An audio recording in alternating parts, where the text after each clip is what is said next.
A chuva caía como lâminas sobre os escombros. O cheiro de terra molhada se misturava ao de concreto quebrado e madeira podre. No meio daquele caos de pedras, ferro retorcido e destroços de casas, um pastor alemão recusava-se a sair. Seus olhos castanhos fixavam um ponto específico entre as ruínas e suas patas arranhavam o chão com uma urgência que nenhum bombeiro conseguia compreender. "Sai daí, cachorro! Vai cair mais terra!" gritou um dos socorristas tentando puxá-lo pela coleira improvisada. Mas o pastor alemão não saiu. Ao contrário, rosnou. Um som baixo, gutural, carregado de algo que parecia mais do que instinto. Parecia certeza. Os bombeiros já haviam vasculhado aquela área. Os cães farejadores oficiais não haviam dado sinal. As chances de encontrar alguém vivo, 48 horas após o deslizamento, eram praticamente nulas.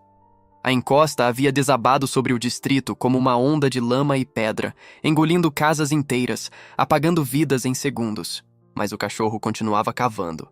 E enquanto as lanternas dos socorristas iluminavam outras partes da tragédia, enquanto as sirenes ecoavam ao longe e o desespero tomava conta das famílias que ainda procuravam pelos seus, aquele cachorro permanecia ali, imóvel em sua determinação, latindo contra as ordens, arranhando contra a lógica. Ele sabia de algo que ninguém mais sabia. E o que ele estava prestes a revelar debaixo daqueles escombros mudaria o destino de uma família inteira e provaria que, às vezes, a esperança tem 4 patas e um coração que não desiste. Se você acredita que os cães são capazes de verdadeiros milagres, deixe um like neste vídeo agora. E se você quer ver mais histórias reais de cachorros heróis que salvaram vidas, se inscreva no canal e ative o sininho para não perder nenhuma. Esta história vai te emocionar do começo ao fim. Fique até o final para descobrir o que aconteceu com Zeus e Marcos depois desse resgate impossível. O distrito de Serra do Cruzeiro nunca teve esse nome por acaso. Encravado entre morros cobertos de eucaliptos e mata atlântica, a pequena comunidade de apenas 280 habitantes vivia da agricultura familiar e de pequenos comércios, longe do barulho da capital. As casas eram simples, a maioria de alvenaria e algumas ainda de pau a pique, construídas nas encostas com a teimosia de quem acredita que a terra nunca trai. O pastor alemão chegou ali 3 anos antes, ainda filhote. Foi Marcos Silva, um pedreiro de 34 anos, quem o encontrou abandonado à beira da estrada que ligava o distrito à cidade mais próxima. Magro, sujo, com os olhos assustados de quem já conhecia a crueldade. Marcos não pensou 2 vezes. Pegou o animal no colo, levou para casa e disse à esposa, Júlia. "Esse aqui agora é nosso." Júlia sorriu. A filha deles, Ana Clara, de apenas 5 anos na época, pulou de alegria. E o cachorro ganhou não apenas um lar, mas uma família. Marcos o batizou de Zeus, porque, segundo ele, aquele cachorro tinha porte de quem protegia, de quem comandava. Nos 3 anos seguintes, Zeus tornou-se parte inseparável daquela casa. Dormia aos pés da cama de Ana Clara. Seguia Marcos até o trabalho nas obras da região. Esperava Júlia na porta toda vez que ela voltava da pequena venda onde trabalhava. Era um cão protetor, leal, atento. Tinha aquele olhar profundo, quase humano, como se entendesse cada palavra, cada emoção. A casa do Silva ficava na parte mais alta do distrito, numa encosta que oferecia uma vista linda do vale. De manhã, a neblina cobria tudo como um lençol branco. À tarde, o sol iluminava as plantações de café e transformava tudo em tons de verde e dourado. À noite, podia-se ouvir o canto dos grilos e o uivo distante dos cachorros do mato nas montanhas. Era uma vida simples, mas era deles, e Zeus era o guardião silencioso daquela paz. Mas naquela semana de janeiro algo mudou. Choveu como nunca antes. Não era chuva comum, era um dilúvio. As nuvens despejavam água sem parar, dia e noite, como se o céu tivesse se rompido. O córrego que cortava o vale começou a subir, levando galhos, pedras e lama. A terra, encharcada, ficou instável, escorregadia, perigosa. Os moradores mais velhos comentavam nas esquinas preocupados. "Nunca vi chover assim. A terra não aguenta, não." As autoridades locais começaram a falar em evacuação, mas muitos se recusavam a sair. Eram casas construídas com as próprias mãos. Eram memórias de gerações. Sair significava abandonar tudo. Marcos estava entre os que decidiram ficar. Ele reforçou as vigas da casa, cobriu o telhado com lona, cavou valetas para desviar a água. Júlia preparou mantimentos e cobertores. Ana Clara, agora com 8 anos, abraçava Zeus com mais força do que o normal, como se sentisse o perigo no ar. E Zeus sentia. Seus pelos ficavam arrepiados. Suas orelhas se moviam a cada som estranho. Ele andava pela casa, inquieto, farejando as paredes, olhando pela janela para o morro coberto de neblina. Algo dentro dele gritava: perigo. Na noite de 12 de janeiro, Marcos estava em casa com a família. Júlia preparava pão de queijo na cozinha enquanto Ana Clara brincava com Zeus na sala. O cachorro, porém, não estava com humor para brincadeiras. Ele se levantou de repente, foi até a porta e começou a latir. Não era um latido comum. Era urgente, desesperado. O que foi, Zeus? Marcos abriu a porta e olhou para fora. A chuva caía forte. O vento soprava gelado. Mas não havia nada de diferente visível. Apenas a escuridão da noite e o barulho da tempestade. Calma, amigão, é só a chuva. Marcos fechou a porta. Mas Zeus não se acalmou. Ele começou a andar em círculos, ofegante, choramingando. Júlia olhou para o marido com preocupação. Ele tá sentindo alguma coisa que a gente não tá vendo. Marcos deu de ombros, mas no fundo, uma sensação estranha começava a crescer em seu peito. Aquela sensação que todos os animais têm e que os humanos perderam. A capacidade de sentir o desastre antes que ele aconteça. 2 horas depois, o morro desabou. Foi um som que ninguém esqueceria. Um estrondo profundo, como se a terra tivesse se partido ao meio. Depois, o barulho de algo enorme se movendo, deslizando, engolindo tudo no caminho. Gritos, sirenes, escuridão. A lateral do morro, saturada de água, cedeu. Toneladas de lama, pedras e árvores desceram sobre Serra do Cruzeiro, como uma tsunami sólida. Casas foram arrancadas das fundações. Famílias foram soterradas em segundos. O distrito, que minutos antes dormia tranquilo, transformou-se em um campo de destroços e desespero. A casa dos Silva foi atingida de lado. A parede sul desabou, o telhado afundou, tudo virou escuridão e pressão. Marcos tentou proteger Júlia e Ana Clara, mas a força do deslizamento era impossível de resistir. Ele sentiu algo pesado atingir suas costas. Depois, apenas silêncio. Quando a poeira assentou e a lama parou de se mover, Serra do Cruzeiro não existia mais. No lugar das casinhas coloridas, havia apenas um mar de destroços. E em meio a tudo isso, um pastor alemão como Zeus tinha sido arremessado para longe durante o deslizamento. Quando ele recuperou a consciência, estava coberto de lama, as patas doíam, e o mundo ao redor era irreconhecível. Ele se levantou, cambaleante, sacudiu a sujeira do pelo e começou a... O cheiro de sua família estava em algum lugar debaixo de toda aquela... Ele começou a correr, pulando sobre vigas caídas, desviando de fios elétricos soltos, atravessando poças de água lamacenta. Suas patas sangravam, mas ele não parava. Seus ouvidos captavam gritos distantes, motores de veículos de emergência chegando, mas nada disso importava.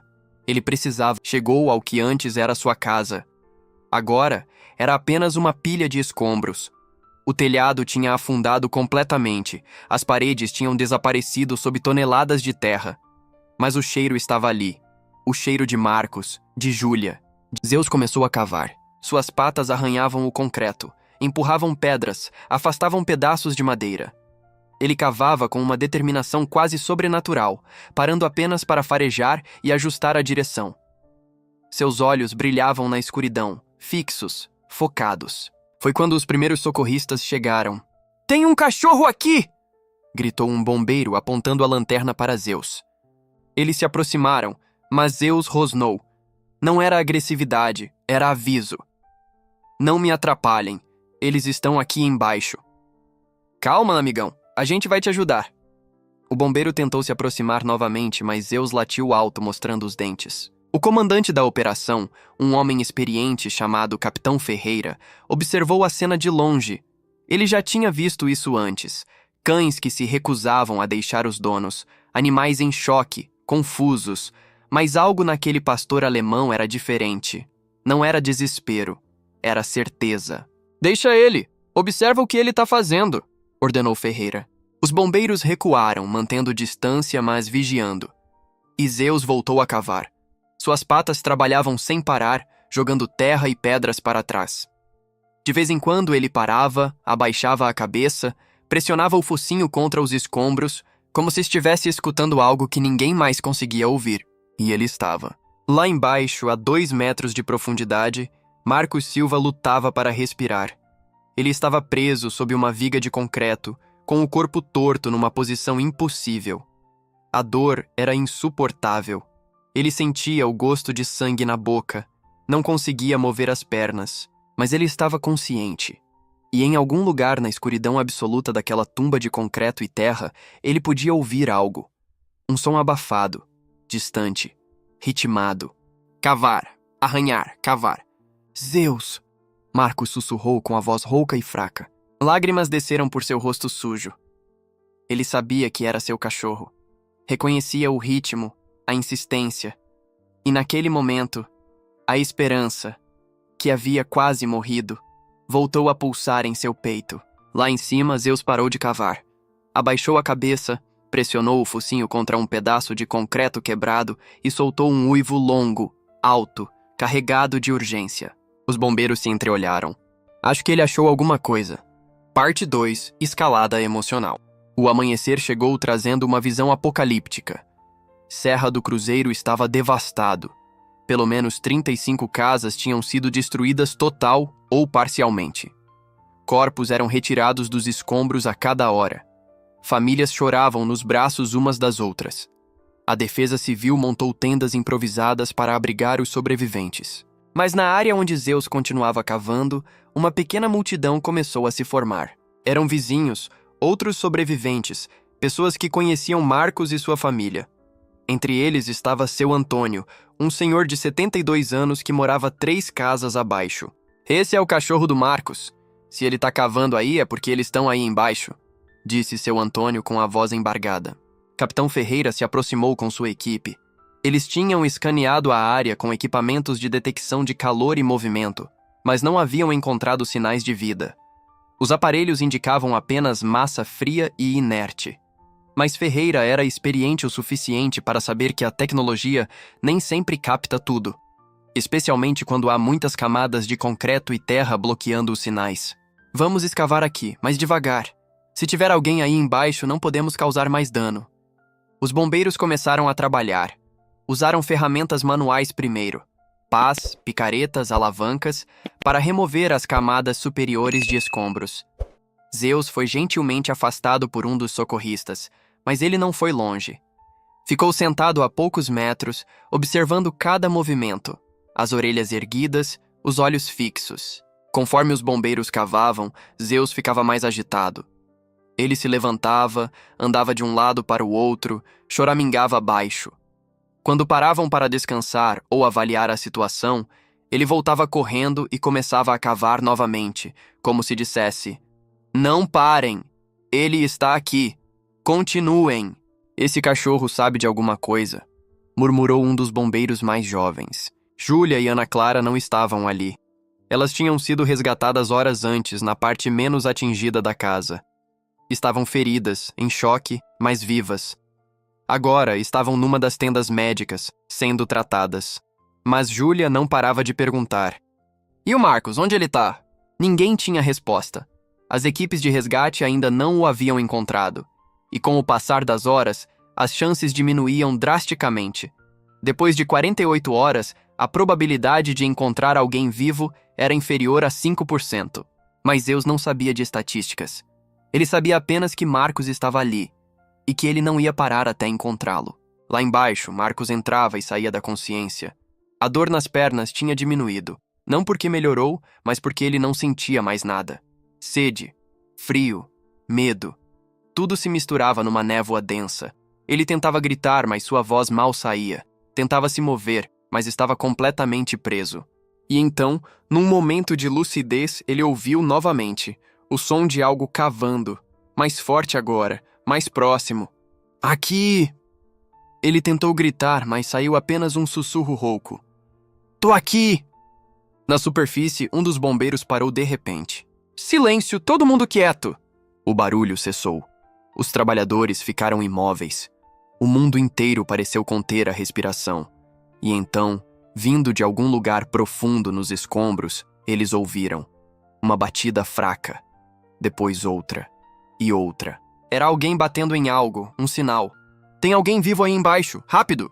A operação ganhou urgência renovada. Mais bombeiros foram chamados, equipamentos pesados começaram a ser posicionados. Mas Capitão Ferreira deu uma ordem clara. Nada de máquina pesada ainda. Pode causar desabamento. Só na mão. Zeus, o pastor alemão, estava agora totalmente alerta. Suas orelhas se moviam freneticamente. Ele latia, corria em círculos apertados, voltava para o ponto exato onde os bombeiros trabalhavam. Era como se ele estivesse dizendo: ali, bem ali, e ele estava certo. 3 horas depois, quando removeram uma placa grande de concreto, viram um buraco pequeno, escuro, e lá dentro, uma mão. Suja, ensanguentada, mas se movendo. Achamos! Ele está vivo! O grito ecoou pela área. Seu Antônio caiu de joelhos, chorando. Os outros sobreviventes abraçaram uns aos outros. E Zeus, pela primeira vez em 2 dias, parou de latir. Ele sentou, olhando fixamente para o buraco nos escombros, o rabo batendo devagar no chão. E em seus olhos havia algo que só os animais conseguem expressar perfeitamente: amor incondicional. Tirar Marcos de debaixo dos escombros foi um processo delicado e agoniante. A viga de concreto que o prendia pesava centenas de quilos e estava apoiada de forma instável. Um movimento errado poderia causar novo desabamento e matá-lo instantaneamente. Capitão Ferreira coordenou tudo com precisão cirúrgica. Usaram macacos hidráulicos para levantar a viga milimetricamente. Paramédicos entraram pelo buraco estreito com equipamentos de emergência. Oxigênio, soro, estabilização da coluna. Marcos estava semiconsciente, seus olhos mal abriam. Mas quando um dos socorristas lhe perguntou: "Qual é seu nome? Você tá me ouvindo?" Ele murmurou: "Zeus, meu cachorro, onde ele tá?" O socorrista olhou para cima, para a superfície, onde o pastor alemão esperava, e sorriu. "Seu cachorro te salvou, cara. Foi ele que trouxe a gente até você." Lágrimas escorreram pelo rosto de Marcos, abrindo trilhas limpas na camada de sujeira que cobria sua pele. Ele não conseguia falar mais, mas aquelas palavras o encheram de uma emoção avassaladora. Seu cachorro, seu Zeus, o filhote abandonado que ele encontrou 3 anos atrás, o animal que ele salvou da morte. Agora era Zeus quem o tinha salvado. Levaram quase 4 horas até conseguirem retirar Marcos completamente. Quando finalmente o colocaram na maca e o trouxeram à superfície, a luz do dia o cegou. Ele piscou, tentando enxergar, e então viu Júlia e Ana Clara correndo em sua direção, chorando, gritando seu nome. "Pai, pai!" Ana Clara alcançou a maca primeiro, agarrou a mão do pai com força. Júlia beijou sua testa, seu rosto, chorando incontrolavelmente. "Achei que tinha perdido você," ela soluçou. Marcos tentou sorrir, mas estava fraco demais. Então seus olhos procuraram por algo, e encontraram. Zeus estava ali, sentado a poucos metros, observando. Seu pelo estava sujo, machucado, as patas sangravam. Mas seu olhar estava fixo em Marcos, e seu rabo batia lentamente. "Zeus!" Marcos estendeu a mão trêmula na direção do cachorro. Zeus se levantou e caminhou até a maca. Colocou a cabeça gentilmente na mão estendida de Marcos e fechou os olhos. E naquele momento, todos ao redor, bombeiros, paramédicos, sobreviventes, ficaram em silêncio, testemunhando algo que palavras não conseguem descrever. Era a conexão entre um homem e o animal que se recusou a desistir dele. Os paramédicos levaram Marcos às pressas para o helicóptero de resgate que aguardava. Ele tinha múltiplas fraturas, hemorragia interna, estava em estado crítico, mas estava vivo. Contra todas as probabilidades, contra todas as estatísticas, ele estava vivo. E enquanto o helicóptero decolava, levando Marcos para o hospital regional, Zeus ficou na área de destroços, observando. Júlia segurou Ana Clara e apontou para o cachorro. "Esse cachorro é um herói, nunca esquece disso." Ana Clara assentiu, as lágrimas descendo por seu rosto. Ela correu até Zeus e o abraçou com toda a força que uma criança de 8 anos consegue ter. Obrigada, Zeus, obrigada por trazer o pai de volta. Zeus lambeu o rosto da menina e, pela primeira vez em 3 dias, permitiu-se relaxar. Mas a história não terminou ali. Ela estava apenas começando. Marcos passou 2 semanas no hospital em estado grave. Foram necessárias 3 cirurgias para reparar os danos causados pelas fraturas e hemorragias. Houve momentos em que os médicos não tinham certeza se ele sobreviveria. Mas ele lutou, e Júlia e Ana Clara estiveram ao seu lado cada segundo. Enquanto isso, em Serra do Cruzeiro, a reconstrução começava lentamente. O governo estadual enviou ajuda. Voluntários chegaram de todo Minas Gerais e de outros estados. Tendas foram substituídas por construções temporárias. A vida, mesmo devastada, tentava continuar.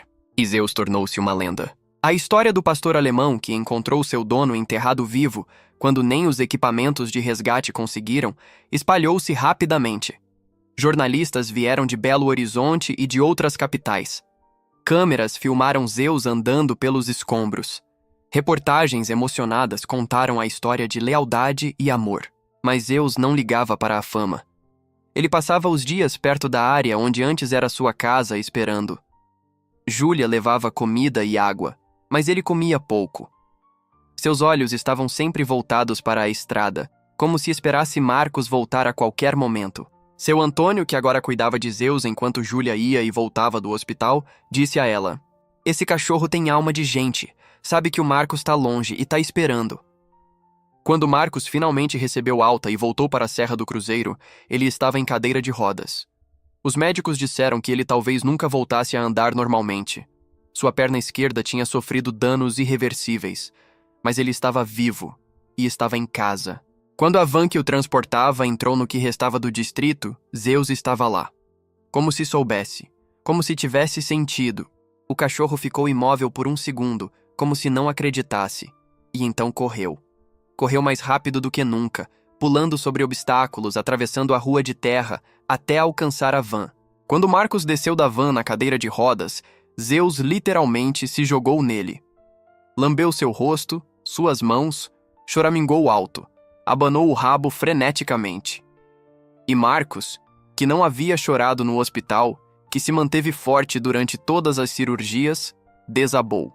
Ele abraçou Zeus e chorou como uma criança.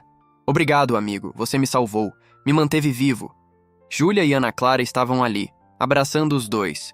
E ao redor, os vizinhos, os sobreviventes, todos que testemunharam aquele reencontro, choravam junto. Porque naquele momento, em meio a tanta destruição e perda, ali estava uma prova viva de que o amor não conhece limites e que a lealdade verdadeira não precisa de palavras para se expressar. 6 meses depois, Marcos ainda usava bengala, mas conseguia caminhar. Lentamente, com esforço, mas caminhava. Os médicos chamavam sua recuperação de milagre. Marcos chamava de determinação. Mas no fundo ele sabia, se não fosse por Zeus, ele nunca teria tido a chance de se recuperar. A família Silva reconstruiu sua vida em Serra do Cruzeiro. Uma casa nova, simples, mas com muito mais valor agora. Cada tijolo, cada viga, cada porta carregava a memória do que haviam perdido e do que haviam recuperado. Zeus nunca mais se afastou de Marcos. Onde o homem ia, o cachorro seguia. Não era apenas lealdade. Era um vínculo que a tragédia havia tornado ainda mais forte. Um vínculo que nenhuma força da natureza poderia destruir. Ana Clara, agora com 9 anos, escreveu uma redação na escola que a professora pediu para ler em voz alta para toda a turma. "Meu pai sempre diz que salvou o Zeus quando ele era filhote. Mas eu sei a verdade. Zeus salvou todos nós. Ele salvou meu pai quando estava enterrado. Ele salvou minha mãe de perder o marido. E me salvou de crescer sem pai. Zeus não é só um cachorro. Ele é um herói. E eu vou amar ele para sempre." Quando Júlia leu a redação em casa naquela noite, abraçou a filha com lágrimas nos olhos. Marcos, sentado na cadeira com Zeus aos seus pés, apenas acariciou a cabeça do cachorro e sussurrou: "A gente se salvou um ao outro, não foi, amigão?" Zeus olhou para ele com aqueles olhos profundos, cheios de compreensão, e seu rabo bateu 2 vezes no chão. Era tudo o que precisava dizer. Às vezes, em noites silenciosas, Marcos acordava com pesadelos. Via os escombros caindo novamente, sentia o peso do concreto esmagando seu corpo, ouvia seus próprios gritos abafados pela terra. Mas sempre, Sempre, Zeus estava ali, deitado aos pés da cama, como se vigiasse o sono de Marcos. E quando o homem acordava assustado, suado, o coração disparado, bastava olhar para baixo e ver aquele vulto peludo na penumbra para que a paz voltasse. Zeus não apenas havia salvado sua vida naquele dia terrível de janeiro. Ele continuava salvando Marcos todos os dias, com sua presença, com sua lealdade, com seu amor silencioso e infinito. 3 anos depois do deslizamento, num janeiro ensolarado e tranquilo, a família Silva se reuniu no pequeno memorial que Serra do Cruzeiro havia construído para homenagear as vítimas da tragédia. 12 nomes estavam gravados na pedra. 12 vidas perdidas. Marcos colocou flores no memorial. Júlia segurou sua mão. Ana Clara, agora com 11 anos, segurava Zeus pela coleira. Papai, ela perguntou baixinho, por que a gente sobreviveu e eles não? Era uma pergunta que Marcos se fazia todos os dias. Uma pergunta sem resposta fácil. Ele ficou em silêncio por um momento, olhando para os nomes gravados na pedra. Depois, olhou para Zeus. Eu não sei, filha. Às vezes a vida não faz sentido. Mas eu sei uma coisa. Cada dia que eu tenho agora, cada momento com vocês, é um presente. E eu devo isso ao Zeus. Ele não deixou que eu desistisse. Ele me manteve vivo até que a ajuda chegasse. Ana Clara se ajoelhou e abraçou Zeus. O cachorro, agora com 7 anos e alguns fios brancos começando a aparecer no focinho, permaneceu quieto, deixando a menina abraçá-lo. Obrigada, Zeus, ela sussurrou no ouvido dele. Obrigada por não desistir. Quando Zeus completou 10 anos, ele já era um cachorro mais lento, mais calmo. Suas patas, que um dia cavaram incansavelmente nos escombros, agora doíam com artrite. Seus olhos, que uma vez brilhavam intensos na escuridão, agora estavam um pouco nublados. Mas sua lealdade, aquela nunca envelheceu. Numa tarde de domingo, Marcos estava sentado no quintal observando o vale. Zeus deitou a cabeça em seu colo como fazia há tantos anos. E Marcos acariciou o pelo grisalho do cachorro, sentindo o peso suave daquela cabeça em sua perna. Você sabe que mudou tudo, não sabe? Marcos murmurou. Você me deu uma segunda chance de vida. Me deu mais anos com minha família. Me deu mais tempo para ver minha filha crescer. Zeus suspirou profundamente, aquele suspiro de contentamento que os cães fazem quando estão completamente relaxados e felizes. Eu te amo, amigo.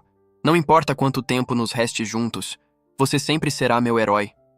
Há histórias que nos ensinam sobre coragem, outras sobre esperança. Mas a história de Zeus e Marcos nos ensina sobre algo ainda mais poderoso: o vínculo entre um ser humano e um animal. Esse vínculo não precisa de palavras, não precisa de explicações, ele simplesmente existe, profundo e inabalável. Zeus não salvou Marcos porque foi treinado para isso. Não o salvou esperando recompensa ou reconhecimento. Ele o salvou porque amava, porque sua família estava em perigo, porque, para ele, desistir nunca foi uma opção.